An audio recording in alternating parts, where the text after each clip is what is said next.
Amen. Gloire à Dieu très haut. Par la grâce de Dieu, on commence la toute première séance d'études bibliques pour cette année. Nous remercions le Seigneur de nous avoir fait entrer dans cette année par sa grâce. Et je prie pour que nous ayons le meilleur de tout ce que Dieu a pour nous. Au nom de Jésus-Christ. Seigneur, je remets maintenant entre tes mains cette étude. Je prie pour que tu prennes le contrôle de tout ce que nous allons faire dans le cadre de cette étude et que cette étude soit en édification à tout un chacun qui va participer et même ceux qui vont écouter l'enregistrement au nom de Jésus-Christ. Amen.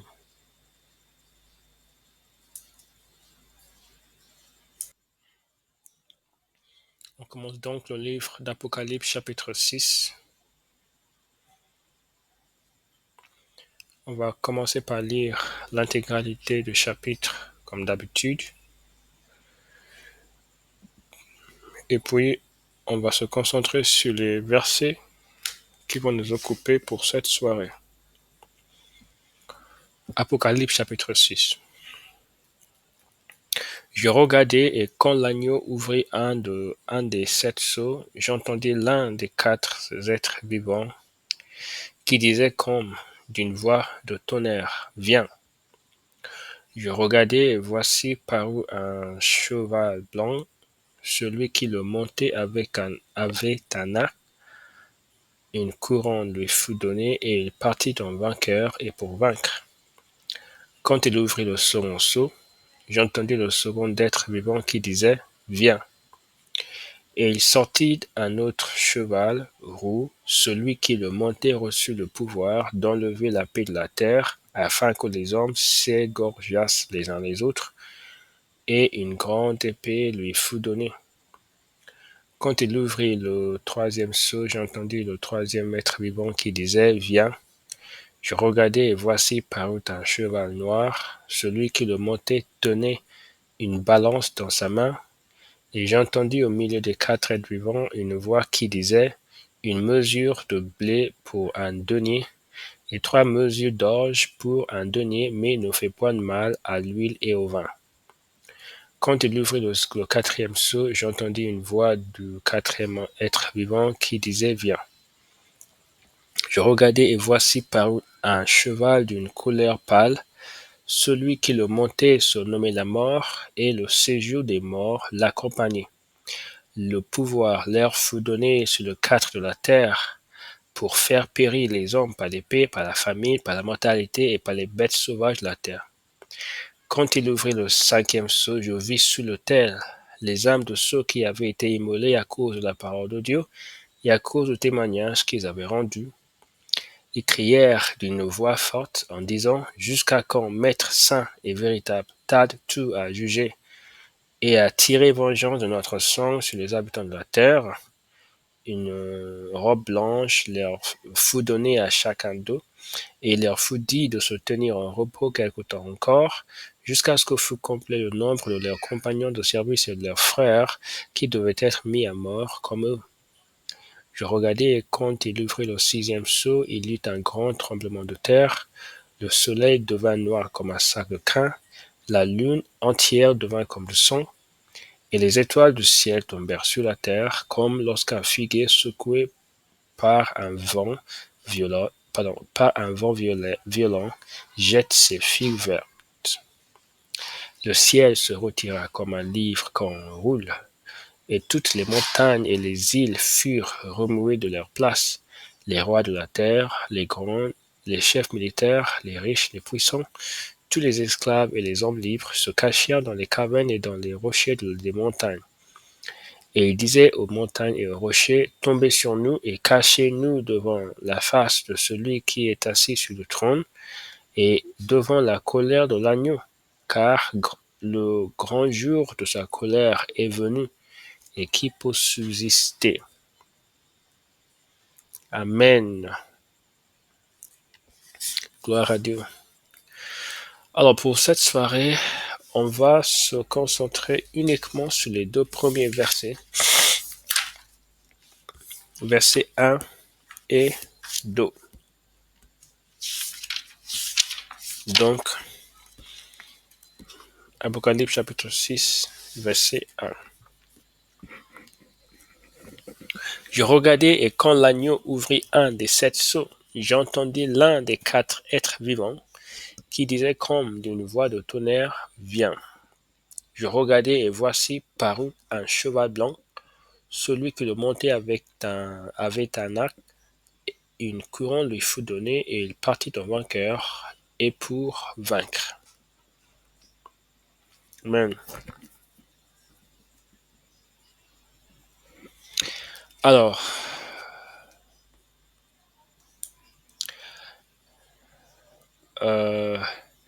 l'agneau a ouvert un des 7 sceaux. Et l'apôtre Jean fut un témoin de cet événement. Donc, ici on voit que c'est l'agneau, donc notre Seigneur Jésus-Christ, qui ouvre les sceaux du jugement de Dieu. Les sceaux qui représentent ou qui renferment les jugements sur la terre que Dieu va infliger à un monde qu'il a rejeté. C'est Jésus-Christ qui sera la personne à ouvrir ces sceaux de jugement et qui va donc les déclencher les uns après les autres. Donc c'est notre Seigneur Jésus-Christ, notre Dieu, le Fils de Dieu, la deuxième personne de la Trinité, Jésus-Christ qui nous est particulièrement cher à cause de son œuvre rédemptrice à la croix. Si ce Dieu, Jésus-Christ, est la personne qui donc va ouvrir les sceaux de jugement, ça devrait nous remplir le cœur d'une sainte crainte de lui, une sainte crainte de Dieu. Jésus-Christ, notre avocat, c'est à lui d'ouvrir les sceaux du jugement de la terre. C'est un fait non négligeable. Alors nous voyons qu'après l'ouverture du premier de ces sceaux, Jean l'apôtre a entendu l'un des 4 êtres vivants qui disait viens. Et qu'est-ce qui est apparu par la suite? On voit apparaître un cheval blanc. Et on va regarder un peu de près quelques traits de cet être qui est apparu. Donc, il vit un cheval et un chevalier monté au cheval. Et ça nous entraîne à quelques réflexions. D'abord, le cheval était blanc. Nous savons que la couleur blanc symbolise la pureté, représente la propreté, la pureté et tout ça. Donc, par exemple, on peut lire dans Apocalypse chapitre 19, versets 11 à 14, là où le retour de Jésus-Christ sera dépeint, et Jésus-Christ sera représenté comme monté sur un cheval blanc. Donc, Apocalypse chapitre 19, verset 11. Puis je vis le ciel ouvert, et voici parut un cheval blanc. Celui qui le montait s'appelle Fidèle et Véritable, et il juge et combat avec justice. Ses yeux étaient comme une flamme de feu, sur sa tête étaient plusieurs diadèmes. Il avait un nom écrit que personne ne connaît si ce n'est lui-même. Il était revêtu d'un vêtement teint de sang, son nom est la parole de Dieu. Les armées qui sont dans le ciel le suivaient sur ses cheveux blancs, revêtus d'un fin lin blanc pur. Donc on voit Jésus-Christ et les saints qui le suivent représentés en chevaux blancs, revêtus d'un fin lin blanc pur, en fait tout ce qui dégage la pureté, tout ce qui symbolise la pureté est exprimé dans cette couleur blanc. Donc c'est quelque chose à noter. Et donc ça nous fait soulever la question qu'est-ce que ça représente? Parce qu'il est dit que non seulement il montait un cheval blanc, mais il avait un arc et une couronne lui fut donnée. Donc c'était comme un guerrier et il partit en vainqueur et pour vaincre. Donc la question qui se pose naturellement, c'est qui est cet être? Est-ce que c'est un être bon ou mauvais? Est-ce qu'il est de Dieu ou du diable? S'agit-il d'un ange de jugement ou d'un démon ayant reçu l'autorisation d'aller frapper la terre du jugement de Dieu? Donc,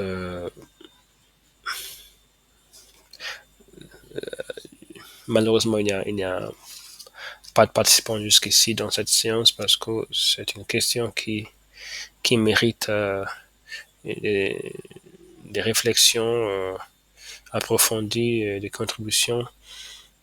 Ce n'est pas une question facile à traiter, mais personnellement, je ne pense pas que ce soit un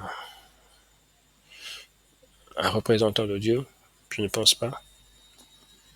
Mais c'est difficile d'établir avec certitude ce qu'il en est. Mais il est dit ici, et c'est ça ce qui m'intéresse le plus, qu'il partit en vainqueur et pour vaincre. Donc, il avait reçu l'autorisation de vaincre en vainqueur. Et de même, nous les chrétiens, pour nous, parce que ces événements, il s'agit de temps de la fin et de l'apocalypse et tout ça, mais pour nous les chrétiens, nous avons reçu l'autorisation également de vaincre les puissances ténébreuses, et cela est pour maintenant. C'est pas pour le futur, c'est pas pour l'avenir. La Bible nous dit clairement que les portes de l'enfer ne vont pas vaincre l'Église de Jésus-Christ. Et pour cela, nous allons lire quelques versets qui nous témoignent cette vérité que Christ nous a donné l'autorisation de vaincre les puissances contre nous. On va commencer par le livre d'Éphésiens, chapitre 1, verset 19 à 21, là où il est clairement explicité. Éphésiens, chapitre 1, verset 19 à 21. Il est dit. Commençons par le verset 18 pour avoir plus de contexte. Qu'il illumine les yeux de votre cœur pour que vous sachiez quelle est l'espérance qui s'attache à son appel, quelle est la richesse de la gloire de son héritage qui réserve au sein, et quelle est envers nous qui croyons l'infinie grandeur de sa puissance, se manifestant avec efficacité par la vertu de sa force. Il l'a déployé en Christ, en le ressuscitant des morts, et en le faisant asseoir à sa droite dans les lieux célestes, au-dessus de toute domination, de toute autorité, de toute puissance, de toute dignité et de toute norme qui se peut nommer, non seulement dans le siècle présent, mais encore dans le siècle à venir. Donc, Christ s'assoit au-dessus de toute domination, de toute autorité, de toute puissance, et de tout nom qui se peut nommer. Or, dans le 2e chapitre, au verset 6, il est dit qu'il nous a ressuscités ensemble et nous a fait asseoir ensemble dans les lieux célestes en Jésus-Christ. Donc, nous sommes assis dans les lieux célestes en Jésus-Christ, et donc avec Jésus-Christ, bien en-dessous de toute domination, tout nom qui se peut nommer, etc., etc. Nous sommes au-dessous de ces éléments maléfiques. Donc, nous avons l'autorité de les vaincre par la vertu de Christ, en raison de ce que Christ a fait pour nous, ce positionnement qui est le nôtre grâce à Christ. En Colossiens chapitre 2, verset 15, nous relate quelque chose à ce sujet. Chapitre 2, verset 15.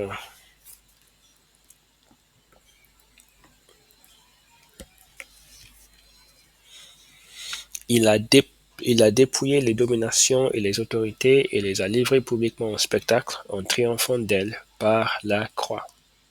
Donc, Christ a dépouillé les dominations et les autorités, et donc, du fait de notre attachement à Christ, du fait de notre identification à Christ, nous avons également cette position de vainqueur face à ces dominations, face à ces autorités. Nous avons cela, c'est une sorte d'apanage de notre identification à Christ en sa mort et en sa résurrection, tel qu'il est raconté dans plusieurs références dans le Nouveau Testament.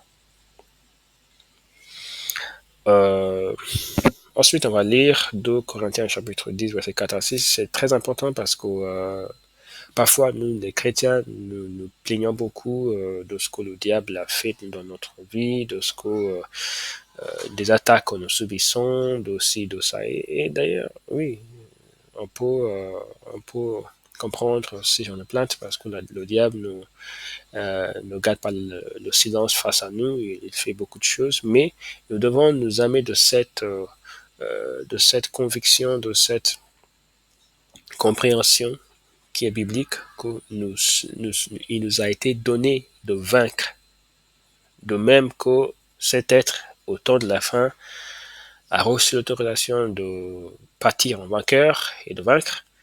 Nous avons aussi cette autorisation de vaincre toutes les puissances démoniaques qui s'acharnent contre nous.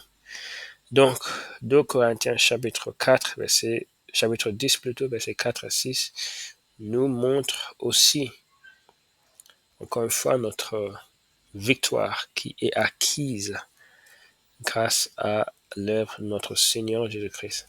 Car les âmes avec lesquelles nous combattons ne sont pas charnelles, mais elles sont puissantes par la vertu de Dieu pour renverser les forteresses.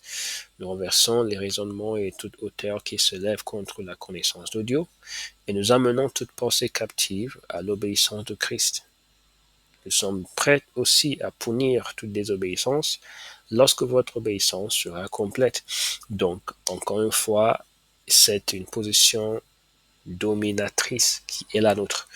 Nous avons des âmes face auxquelles toute puissance dans le monde spirituel doit se soumettre. Toute puissance maléfique, j'entends pas là. Nous avons les âmes avec lesquelles nous menons ce combat ne sont pas charnelles, mais elles sont puissantes par la vertu de Dieu. Encore une fois, c'est toujours attaché, c'est toujours un rapport avec ce que Dieu a fait pour nous, ce que Christ nous a acquis par sa grâce. Donc, il est dit pour renverser des forteresses. Donc, il y a vraiment des choses que le diable a établies, des remparts, des forteresses, des lieux forts, et tout ça justement pour nous vaincre, pour nous abattre. Mais la Bible dit que nous sommes en mesure de les renverser.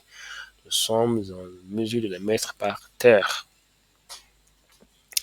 Alors, donc, on va donc passer en revue maintenant quelques domaines dans lesquels nous devons assumer et exercer l'autorité et la domination que le Seigneur nous a acquises pour vaincre en vainqueur. Et vraiment, c'est ça l'objectif de cette séance, pour se concentrer sur cette position, sur cette autorité, sur ce statut que Christ nous a acquis, et pour apprendre, pour réapprendre en fait cette position, pour réapprendre ce privilège, et pour assumer cela, pour vaincre, pour que plus jamais on ne se sentira seul, démuni face aux attaques du diable. Alors, donc, on va passer en revue 5 domaines dans lesquels il nous a été donné de vaincre en vainqueur. Premièrement, le péché. Nous devons vaincre le péché par la puissance de Dieu. Romains chapitre 6, verset 14. Romains chapitre 6, verset 14.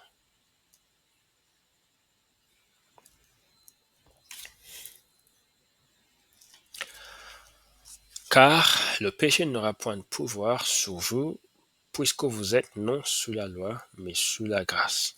Car le péché n'aura point de pouvoir sur vous, puisque vous êtes non sous la loi, mais sous la grâce. Donc, c'est une promesse. Et cette promesse est adressée à chaque chrétien, qui que vous soyez.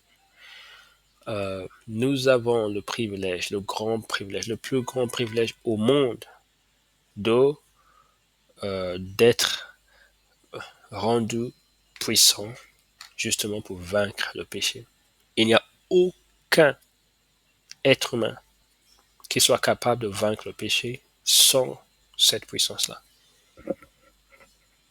C'est ce qui distingue la foi chrétienne par rapport à toute autre religion, cette puissance qui est la nôtre grâce à Christ, justement pour vaincre le péché. Donc, c'est clair, le péché n'aura point de pouvoir sur vous. Mais malheureusement, le plus grand problème de la majorité de chrétiens aujourd'hui, c'est qu'il n'y a pas d'intérêt pour cette promesse. La promesse est là, on la voit, on ne s'y accroche pas, on ne s'y cramponne pas, parce qu'il y a malheureusement de l'amour pour le péché. Il y a la complaisance avec le péché, il n'y a pas de désir justement pour voir dans notre vie, de voir se manifester, se concrétiser cette belle promesse. Parce que si quelqu'un se trouve en prison et que la personne aime l'ambiance de cette prison, la personne pense que la prison est confortable, mieux vaut être en prison qu'au dehors, alors la personne ne va rien faire justement pour, pour être relâchée. Donc c'est la même chose pour toute personne qui est chrétien, qui ne se sépare pas de toute forme de mal. Forcément, la personne va continuer à se vautrer dans le péché, se débattre avec le péché, alors que la promesse est là. La Bible dit clairement, le péché n'aura point de pouvoir sur vous, puisque vous êtes non sous la loi, mais sous la grâce. La grâce permet de vaincre le péché. Amen. Combien il est triste que beaucoup de chrétiens ont renversé en fait cette écriture pour voir en la grâce une sorte de occasion d'être indulgent avec le péché, alors que c'est vraiment l'inverse. La grâce permet de prendre l'autorité sur le péché et de le vaincre. Amen. Donc, il faut faire un examen de conscience en tant que chrétien. Est-ce que la raison pour laquelle vous êtes dans le péché n'est pas que vous n'avez pas intérêt à ce que le péché soit sur vos pieds? Est-ce que vous avez vraiment envie de vaincre, d'être triomphant face au péché, quel que soit le type de péché, quelle que soit la popularité, le caractère répandu de ce péché? Est-ce que vous êtes prêt à vaincre? Est-ce que vous êtes partant? Est-ce que vous êtes intéressé? Voilà, sur ce quoi il faut s'interroger. Alors, on va lire aussi sur ce rapport 1 Pierre chapitre 4, versets 1 à 2. 1 Pierre chapitre 4.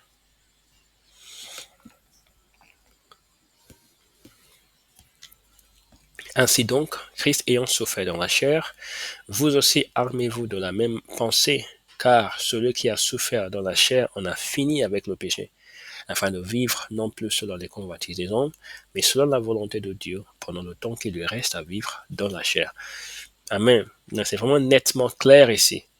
Il est question d'en avoir fini avec le péché, d'en finir avec le péché, d'être passé à autre chose, d'avoir tourné la page avec le péché. Armez-vous de cette pensée. Il faut que cette pensée s'empare de notre esprit. Il faut qu'on se... Excusez-moi. Il faut qu'on s'arme de ce péché. Il faut que ce péché... Pardon, de cette pensée. Il faut que cette pensée envahisse notre homme spirituel.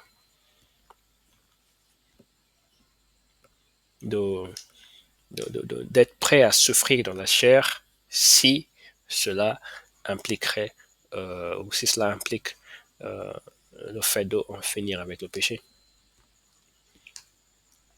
Ainsi donc, Christ ayant souffert dans la chair, vous aussi armez-vous de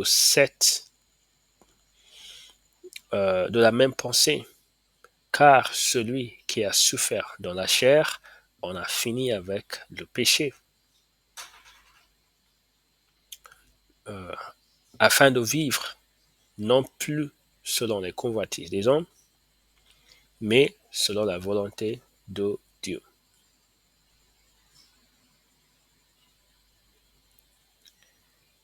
Donc, voilà la vérité dans laquelle il faut vivre désormais par la puissance de Dieu. On va voir donc un autre domaine dans lequel il faut vaincre. Il faut vaincre en vainqueur. Il nous a été donné de vaincre en vainqueur. La peur, la peur, la peur. La peur, c'est quelque chose qui, beaucoup de temps, nous empêche de faire la volonté de Dieu. C'était la peur qui a poussé Saoul à ne pas, donc selon lui en tout cas, à ne pas compléter l'extermination euh, des Amalekites selon les ordres de Dieu. 1 Timothée, c'était la peur qui avait poussé Lot à ne pas obéir fidèlement aux injonctions des anges, mais à chercher une sorte de voie de la permissivité de Dieu qui n'était pas la bonne. La peur, la peur. 1 Timothée chapitre 1 verset 7.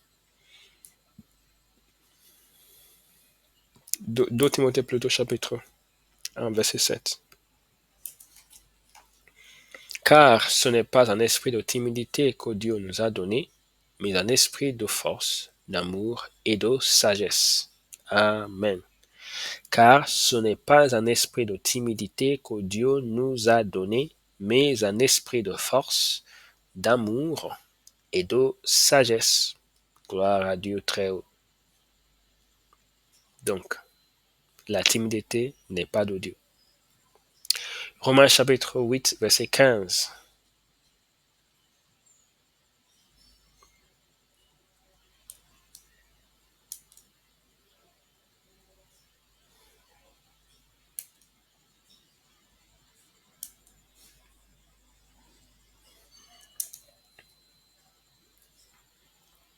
Et vous n'avez point reçu un esprit de servitude pour être encore dans la crainte, mais vous avez reçu un esprit d'adoption par lequel nous crions Abba Père.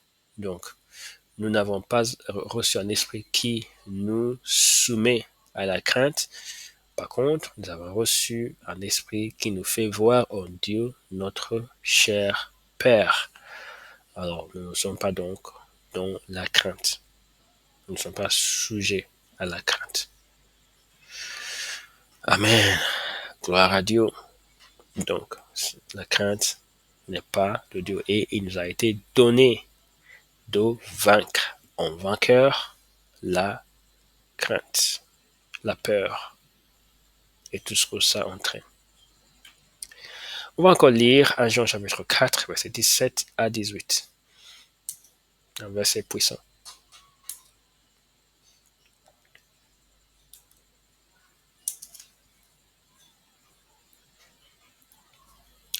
Tel il est, tel nous sommes aussi dans ce monde. C'est en cela que l'amour est parfait en nous. afin que nous ayons de l'assurance au jour du jugement. La crainte n'est pas dans l'amour, mais l'amour parfait bannit la crainte, car la crainte suppose un châtiment, et celui qui craint n'est pas parfait dans l'amour. Pour nous, nous l'aimons parce qu'il nous a aimés le premier. Amen. Donc, la crainte suppose un châtiment, et celui qui craint n'est pas parfait dans l'amour. Alors, Dieu nous a donné la victoire sur la crainte, la peur. Amen. Troisième chose, troisième domaine sur lequel nous avons l'autorité, et il nous a été donné de vaincre un vainqueur. Les projections et les projectiles démoniaques ou diaboliques. On va lire encore un Jean, mais cette fois-ci chapitre 3, au verset 8. Celui qui pêche est du diable. Point barre. Il faut noter cela. Pour tout chrétien qui dit oui, nous sommes pécheurs, nous sommes pécheurs, est-ce que cela ne signifie pas nous sommes diaboliques? Nous sommes du diable. La Bible dit clairement ici, celui qui pêche est du diable. Donc il n'y a pas de porte de sortie face à cette réalité. Celui qui pêche est du diable. Car le diable pêche dès le commencement. Mais ce qui est le point de focus ici, c'est l'office de Dieu apparu afin de détruire les œuvres du diable. Donc Christ apparu pour détruire ses projections, ses projectiles, ses ouvrages, ses œuvres du diable. Donc nous avons la victoire sur ces œuvres diaboliques grâce à Christ. Éphésiens chapitre 6, versets 13 à 14.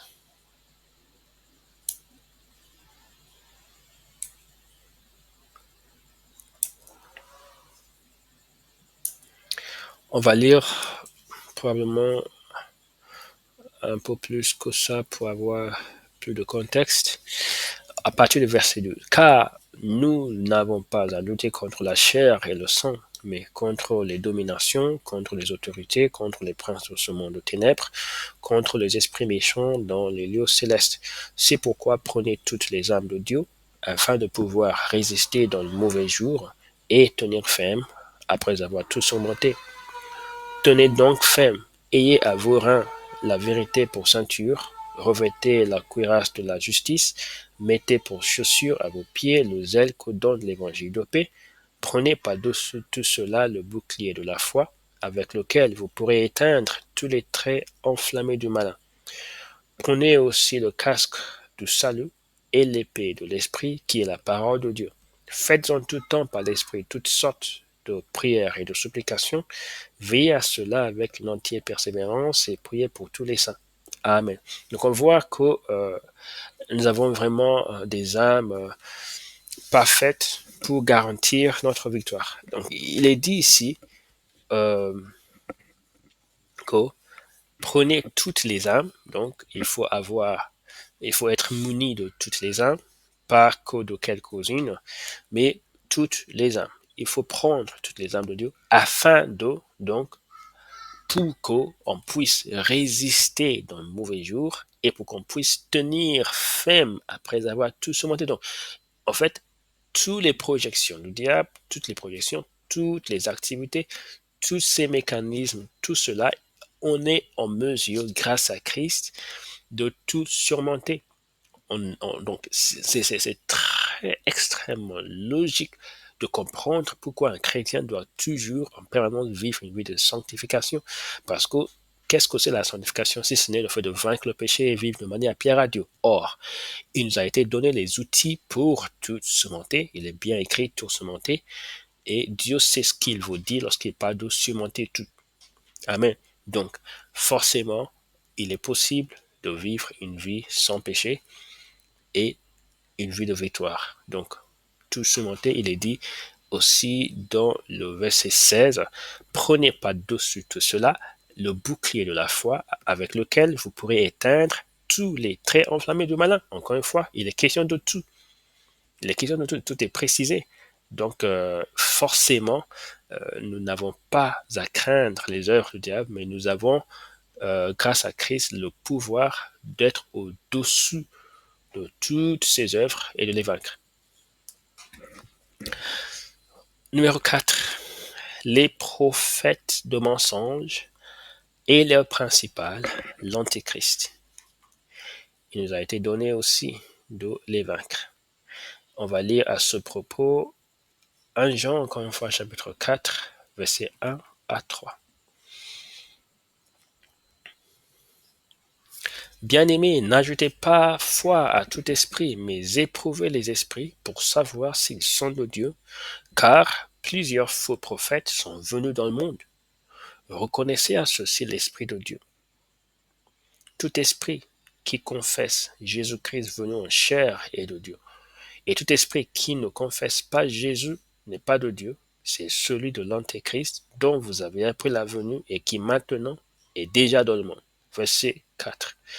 Vous, petits enfants, vous êtes de Dieu, et vous les avez vaincus, parce que celui qui est en vous est plus grand que celui qui est dans le monde. Amen. Amen. Gloire à Dieu. Amen. Donc, celui qui est en nous est plus grand que celui qui est dans le monde. Il nous a été donné de vaincre les prophètes de mensonges, les mauvais esprits, les faux prophètes, les fausses prophéties, les faux esprits, etc., etc., les esprits qui se déguisent en anges de lumière alors qu'ils sont du diable. Finalement, le cinquième domaine, ou le cinquième aspect, les problèmes de la vie et les préoccupations terrestres. Romains chapitre 8, versets 37 à 39.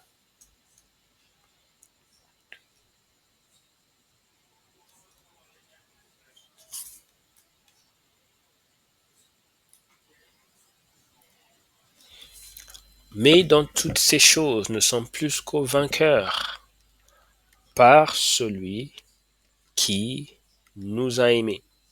Car j'ai l'assurance que ni la mort, ni la vie, ni les anges, ni les dominations, ni les choses présentes, ni les choses à venir, ni les puissances, ni la hauteur, ni la profondeur, ni aucune autre créature ne pourra nous séparer de l'amour de Dieu manifesté en Jésus-Christ notre Seigneur. Amen. Donc là, il est clair que rien dans ce monde ne peut nous séparer de l'amour de Dieu, ne peut donc triompher sur nous, parce que Christ est avec nous. Il est dit dans quelques versets un peu plus haut, il dit que dirons-nous à l'égard de ces choses? Si Dieu est pour nous, qui sera contre nous? Amen. Lui qui n'a point épargné son propre fils, mais qui l'a livré pour nous tous, comment ne nous donnera-t-il pas aussi toutes choses avec lui? Qui accusera les élus de Dieu? C'est Dieu qui justifie. Qui les condamnera? Christ est mort, bien plus, il est ressuscité, il est à la droite de Dieu et il intercède pour nous. Amen. Dans le verset 37, il est donc dit, nous sommes plus qu'aux vainqueurs par celui qui nous a aimés. Amen.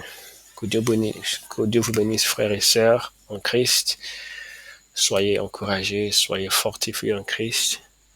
Et aimez-vous de cette pensée biblique que rien, absolument rien ne peut vous vaincre parce qu'il vous a été donné de vaincre en vainqueur. On prie la prière de la fin.